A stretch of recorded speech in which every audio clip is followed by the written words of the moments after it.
All right, welcome back to the channel, everyone. Hopefully you guys are having a great rest of your day, start to your day, whatever time it may be. And in this video, we are gonna be going on a cruise with some other Shelby owners.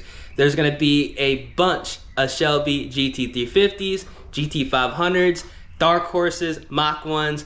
It should be pretty interesting. Obviously, I'm not gonna be pushing the car too hard because I do need to go ahead and get my belt tensioner tightened and potentially more of the bracket bolts. I'm not 100% sure, but it looks like it is the belt tensioner. And also, I did take a look at the blower, and there's supposed to be a washer kind of in between the pulley, which I'm not seeing, and that can make the noise that I am currently hearing, especially if you do rev the car, and obviously the blower is gonna spin.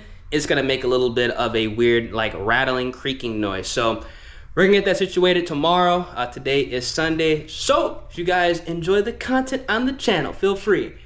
Drop a like on the vid, subscribe to the channel, turn on those post notifications, and let's get on the way. Let's get a cold start, man. Hopefully these guys don't go too crazy today because last cruise I went on, man, they were pushing it. They were pushing it, and that's something I cannot do right now. I wish I could because, woo-wee, could be some interesting content to be had. But let's get this cold start. I wonder if it's gonna make that noise on the cold start, because it didn't yesterday, but we'll see. It didn't.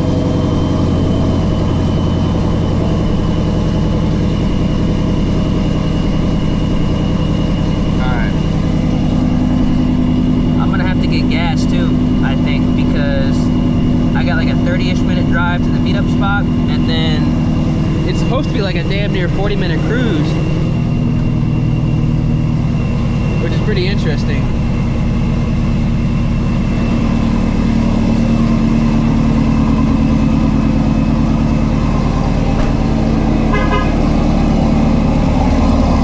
All that 93.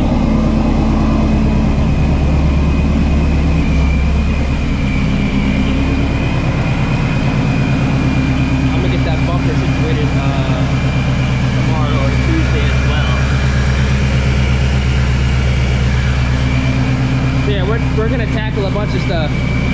That belt tensioner slash missing washer to space out the pulley, as well as the front bumper.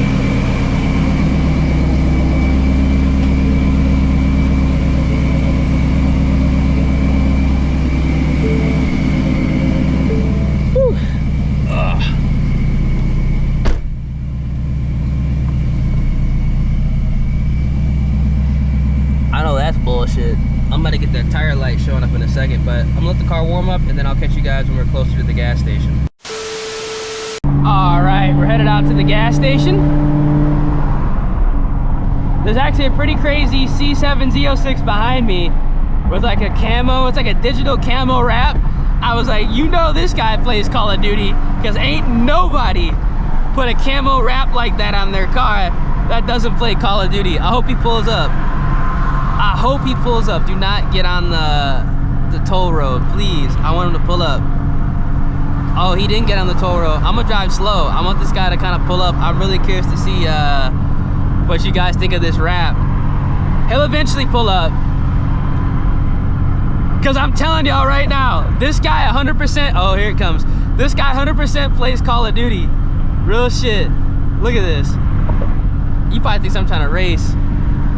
This guy plays COD, no cap.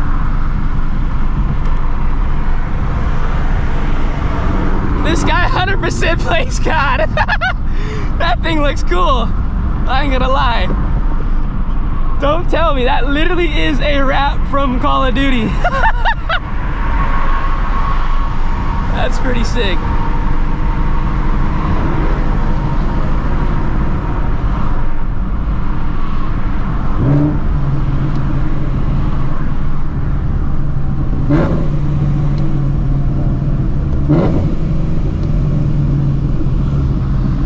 Man, you lucky my fucking Procharger could come off at any moment right now.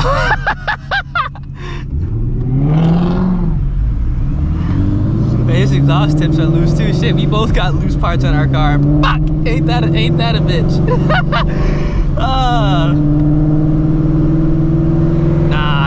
Procharger would actually come off. If anything would come off, it'd be the damn belt.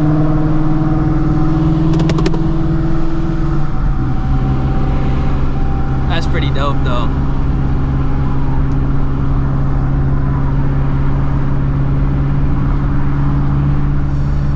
Woo. That car's probably stock because there's no way he's hooking on those ling longs, bro. Those are some all-season ass tires on his car.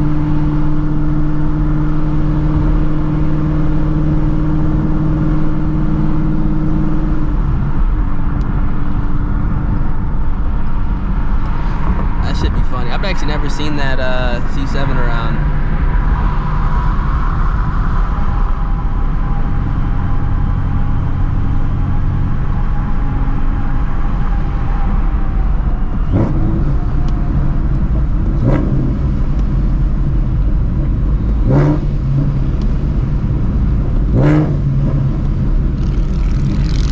Car's hella clean though.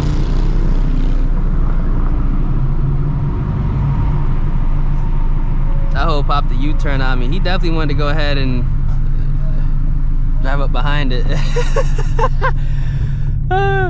Thank you. All right, on our way. Damn.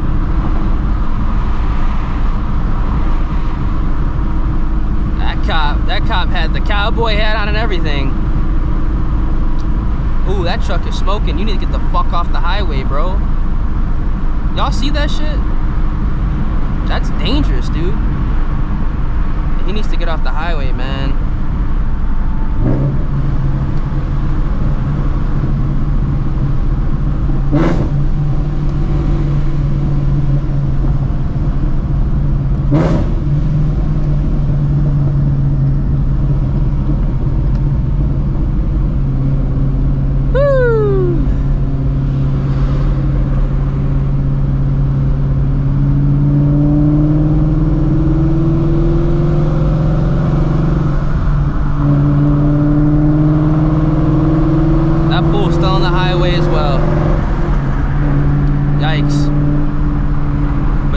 Maybe he doesn't know.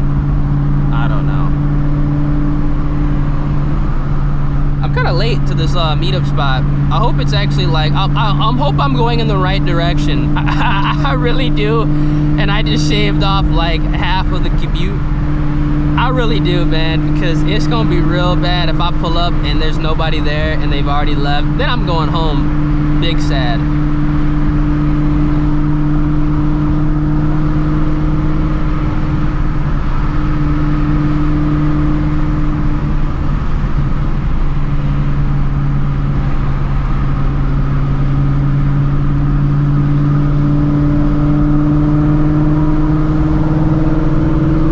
Do I even have 105 to E? Yeah. Maybe I technically don't need the gas.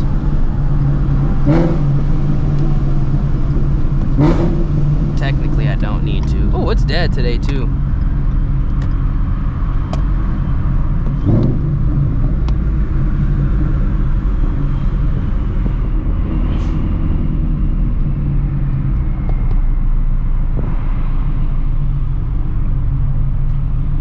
Alright, y'all.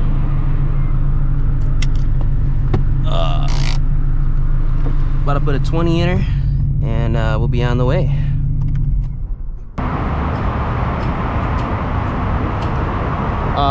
Maybe 2050. I always like to get this shit like at like an even amount.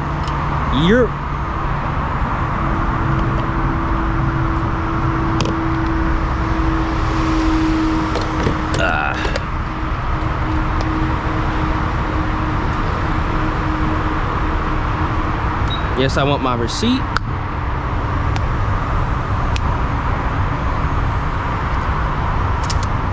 All right.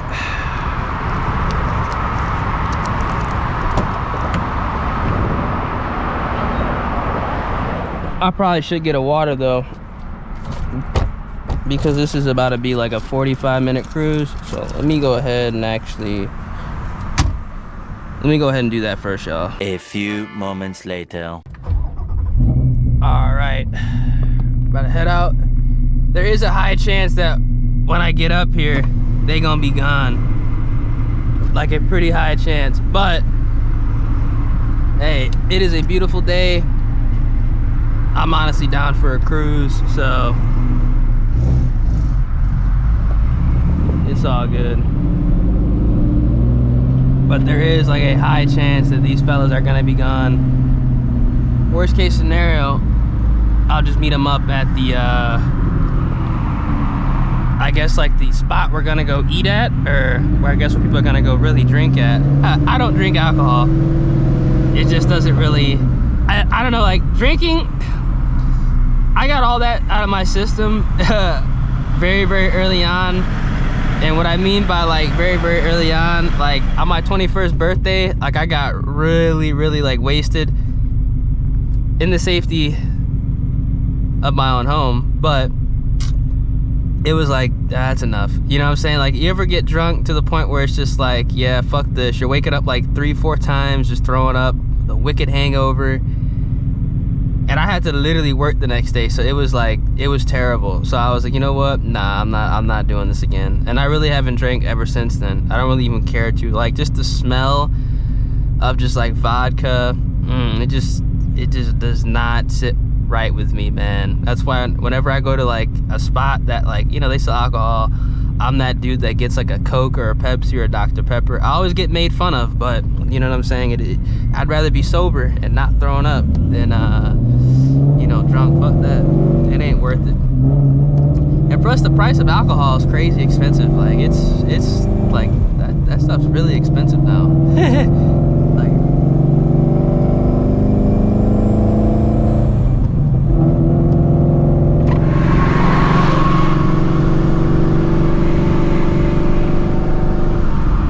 got an S650 behind me. I think it's an EcoBoost. Looking at the grill. Bro, what the hell? Y'all seen that smoke cloud behind me?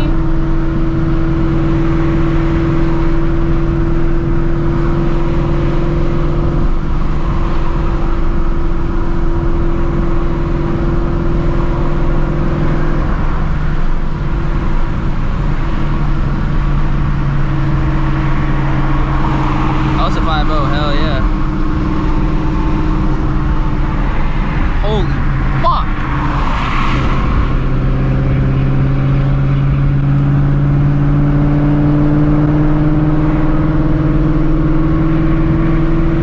That's the second car today I've seen doing that shit.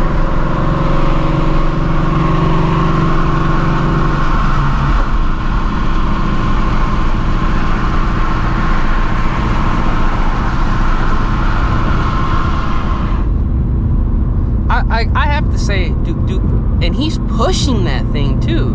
Do people not know, or do they just do not care? I don't know, like, come on, y'all. That's crazy. There's no way you don't smell it. There's no way you don't see it. I'd signal, but you know, being in Houston, you know, people are tweaking. They might think you're trying to road rage at them or something like that. Forget it. But yeah, we got about 10 miles. I'm gonna keep checking this this IG group chat, because if these fellas take off, then I'm gonna just detour out to the area that I know they're gonna be at, which is ironically kind of toward where I'm going right now.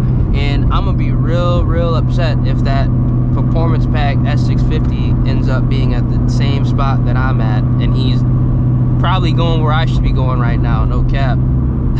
Straight to the other spot. Alright, so I just pulled up, decided just to meet up at the spot we're all gonna be chilling at. Damn, there's a lot of cars here. Carbon fiber track pack GT500. Damn, another GT500 on a tire. Oh, we got the same wheels.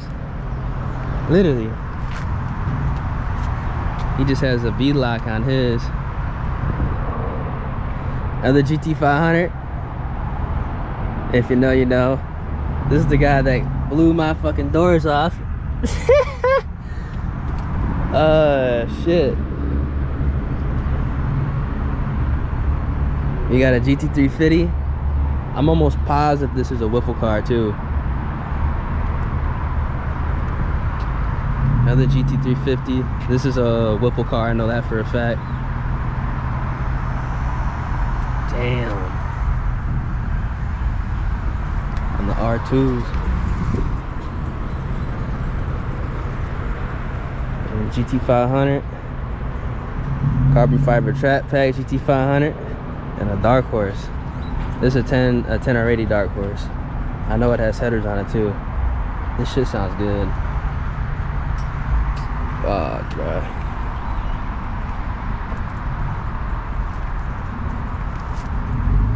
Damn.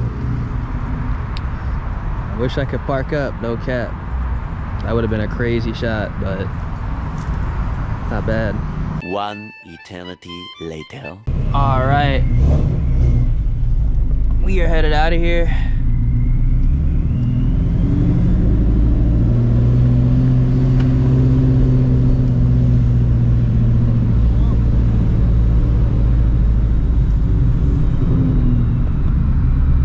Whew.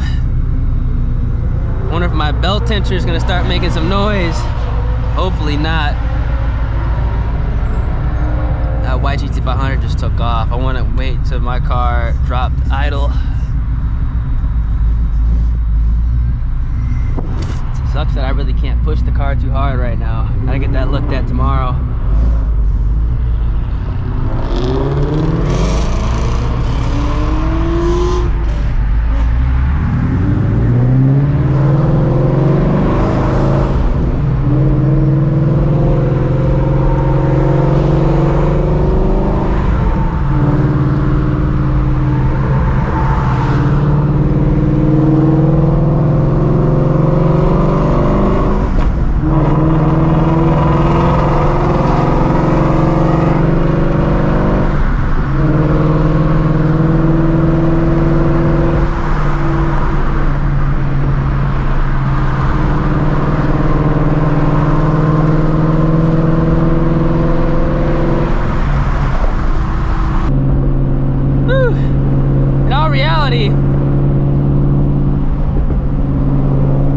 I might go weigh the car today.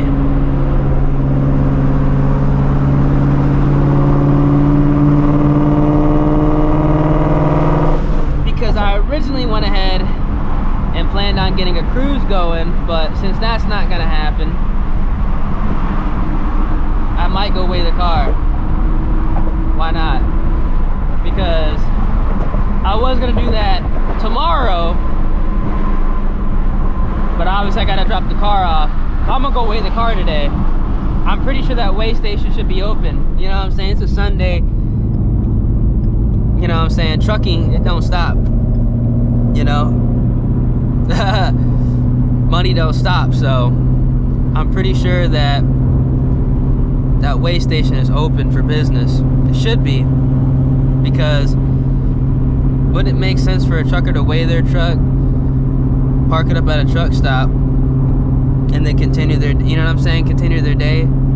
I don't truck, but that's kind of what I would do if I was to truck. I'd get it weighed, park up for the, you know, I don't know, a day or something like that. I could be wrong, but let me know down in the comment section how much y'all think this car is gonna weigh, because we're gonna do that today instead. I'm thinking this thing is gonna be low 3,700 pounds. It was 3,760 previously. I'm thinking it's gonna be low 3,700 pounds. All right, we are about to pull up to the weigh station. We got the military base up here. Not really a military base, but the Army Reserve, where they got all the equipment. It's actually kind of insane though, man. Like, the amount of stuff they got there, and that's just all the stuff that we know about.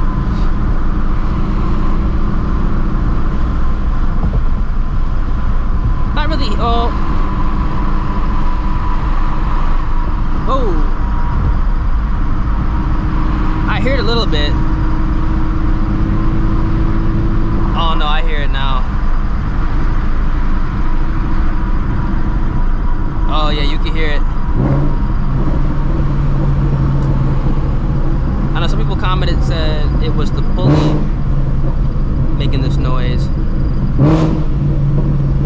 reality, you know, it could be one of the idler pulleys. Oh, here it goes.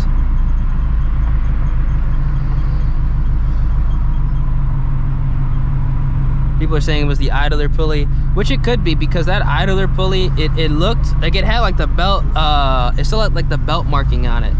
So it could be I need to replace the idler pulley, as well as obviously tighten up the belt tensioner. I hope the belt tensioner isn't like bad as well as the pulley, but we will find out soon enough. Because I haven't done a hit since I started hearing this noise, so I don't even know if the belt's slipping or not. Literally don't know, because for all I know, if I do a hit, the belt could jump and then it could literally tear, and then, well, that'd be real bad. Woo! I can hear it right now.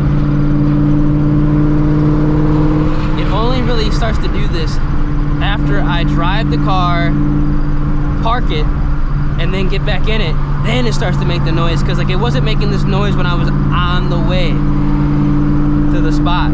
It's always after I turn it off and get back in, it starts making the noise. Which I guess isn't a bad thing, because it's like intermittent, you know. If it was constantly like on startup, yeah, then you got a problem. But still got a problem. Got to get this situated, because I don't want to toss the belt, because this belt literally, this belt is new. I haven't even reached the mileage to change the Procharger oil yet, which I'm gonna do anyway in a couple 100 miles, because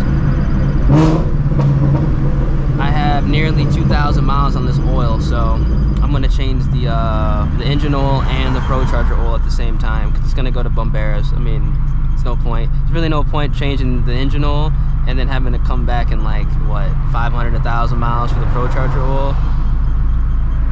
I mean, that's like a waste of time.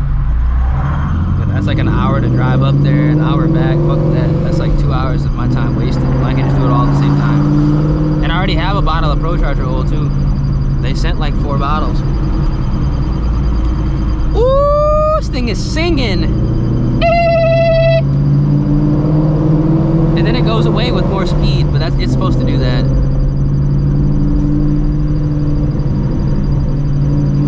God dang!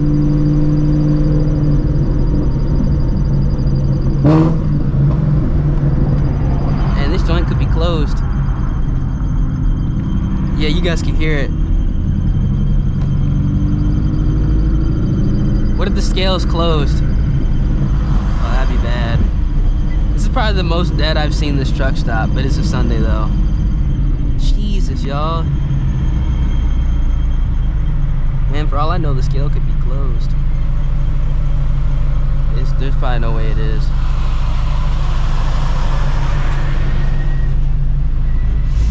Money don't stop.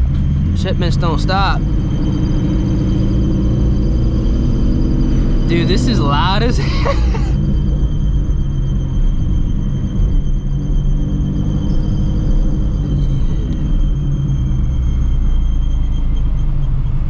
Alright. Let's get this car weighed, no cap.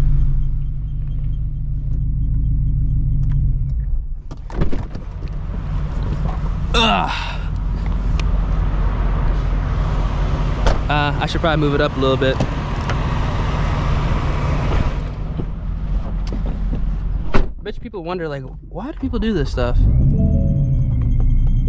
It is making the noise on startup. See, it only does this after I turn the car off. Alright.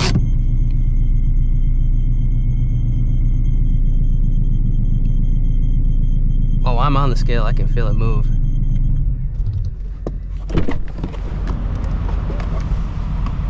Yeah, I can feel the scale move.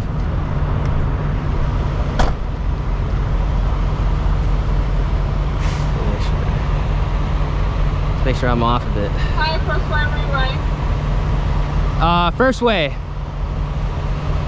Back number. 2. Alright, thanks. I got you right. Thank you. Alright, bet. Alright, so I just went ahead and got the sheet back with the weights. very interesting. You guys are not going to expect the numbers at all. Or maybe you might. Maybe you might, for those of you who have, you know, the same wheel and tire setup I do. Maybe you will, but I think this is like valuable information for anybody. I'm trying to do this shit one-handed. For anybody that has like a Shelby GT350 or GT500 that wants to go ahead and put on lighter wheels and tires. Again, that is my ooh, dang! That wants to put on lighter wheels and tires, or not necessarily tires, but lighter wheels that you can still go ahead and have tires on that you can drive on a daily basis. Woo! That belt tensioner and maybe that pulley. I did look, I don't know if I mentioned it in this video, but apparently there's supposed to be a washer, technically a spacer between the pulley and the actual Procharger itself. I didn't see that there, so that might be also what's causing that noise. And obviously you guys saw previously in the last video that the belt tensioner is moving a little bit. But when I give you this guy, this information, again, I'm not upset, but I kind of had a feeling this was going to happen based off of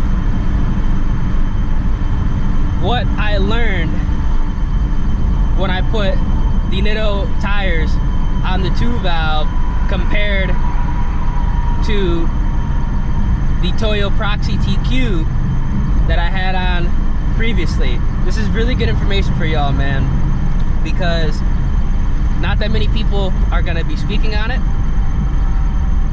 And in all reality, for those of us who are Shelby GT350 owners or GT500 owners, this is something that you might not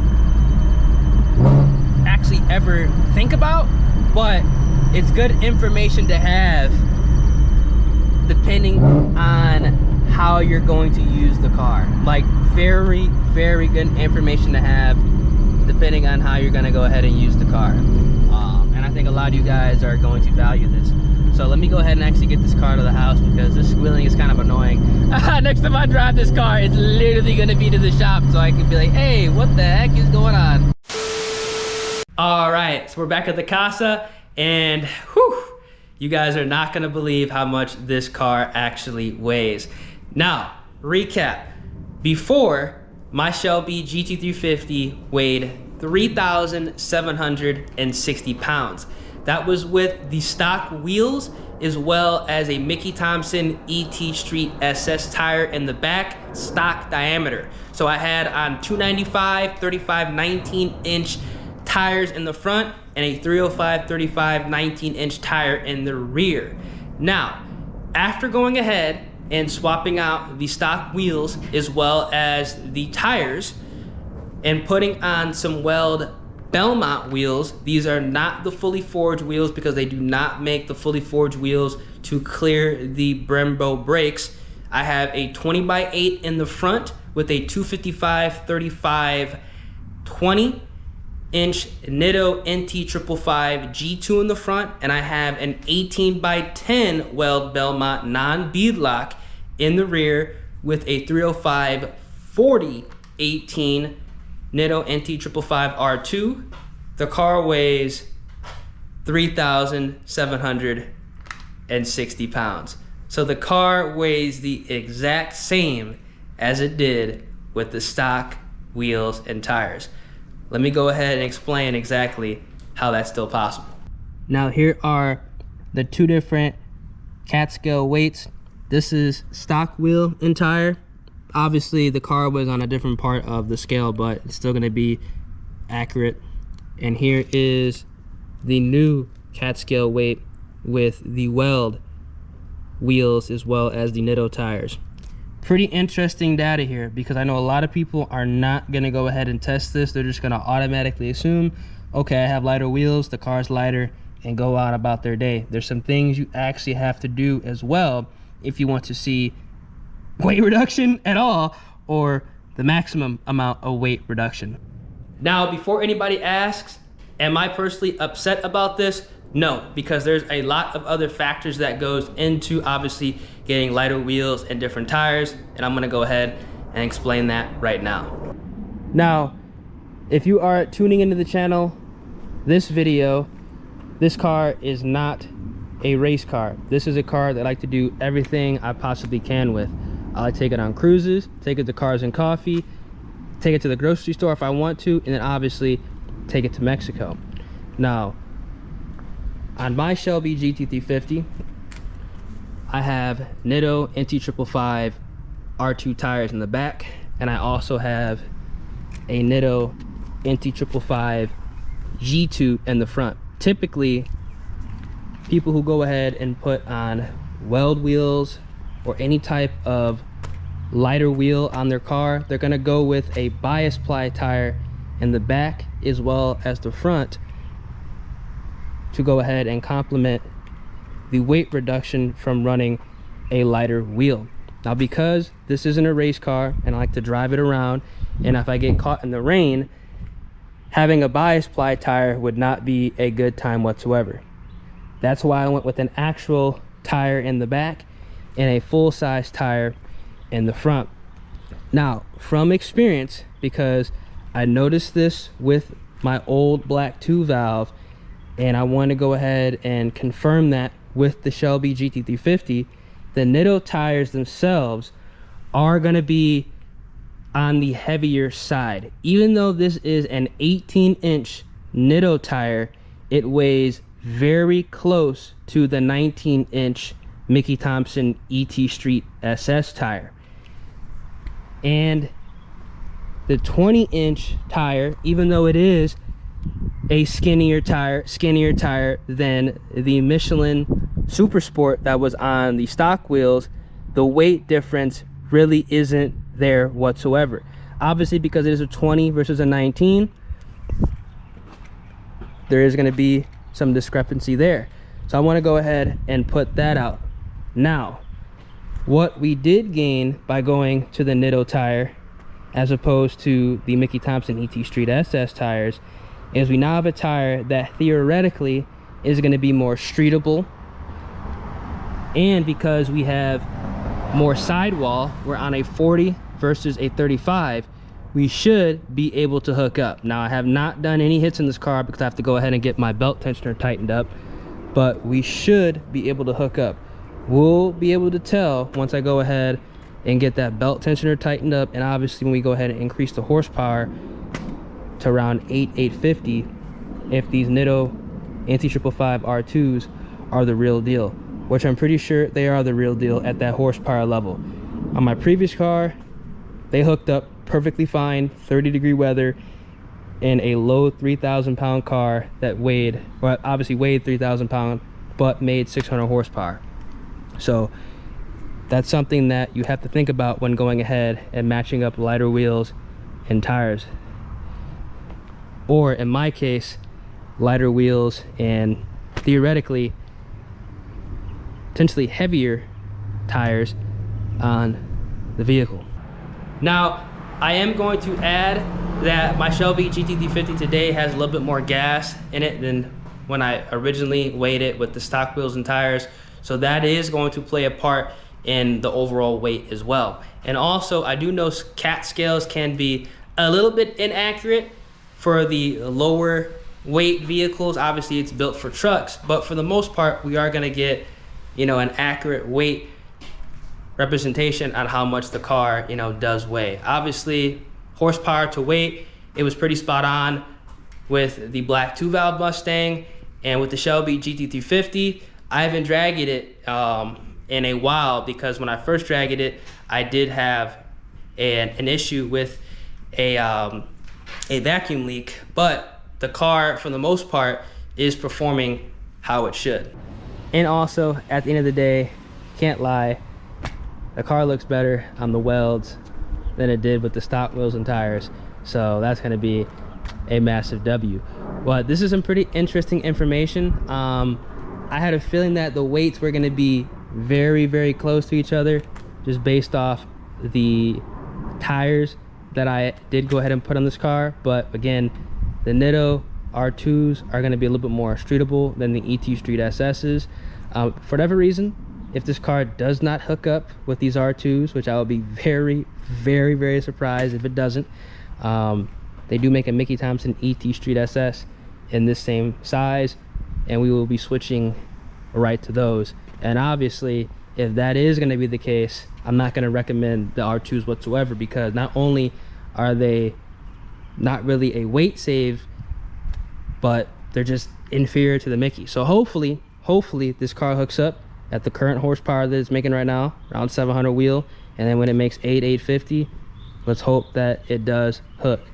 So with all that being said, if you have a Shelby GT350 or a GT500 that you are building to strictly race, make sure that you are running a bias ply tire, and preferably swapping out the Brembos for TBM aerospace, so you can actually run 15s all the way around, which would be technically ideal, or a 17-inch wheel combo, so you can maximize on weight reduction. Because that's why I always, I was joking about putting RPF 1s on this car, but I ain't gonna lie, if the RPF 1s cleared the brakes, this car would be on RPF 1s. All right, so my GoPro just died, but you get the gist. If you really want to save weight on a Shelby GT350, you're gonna have to replace your rear and your front Brembo brakes with either TBM or aerospace brakes, and preferably go down to a 17-inch in the rear, or 15 if you're going all out, as well as a smaller wheel and tire combo in the front, probably a 17. I think these cars with like a 17 would look good, but in all reality, I have more grip theoretically with these NITTOs. Worst case scenario, swap them for some Mickey Thompson tires and I really will get grip, and the wheels look better than the stock wheels. But this is really important because a lot of people will just buy lighter wheels, they'll run a different tire, and they think that they're losing weight, and in all reality, you're not really losing any weight. The car is still the same as it was stock, because of the different sizing and potentially tire compound. Because this is a very, very popular tire setup for Shelby GT350s as well as GT500s. The NITTO G2s in the front and the R2s in the rear. So now you guys know, just because you have on lighter wheels does not mean you're essentially going to be shaving a lot of weight off your vehicle. The tires go hand in hand. If you guys enjoy, feel free, drop a like on the vid, subscribe to the channel, turn on those post notifications, and let me know down in the comment section for those of you who have this wheel setup but are running bias plies, or maybe you have some signature wheels or Project 6R wheels, or any other fully forged wheel, 19 or 20, how much does your car weigh? I'm talking about full weight. You can have a rear seat delete, because in all reality, that don't weigh nothing, but full weight, let me know how much your car weighs down in the comment section. I'm gonna catch you guys in the next one. Deuces.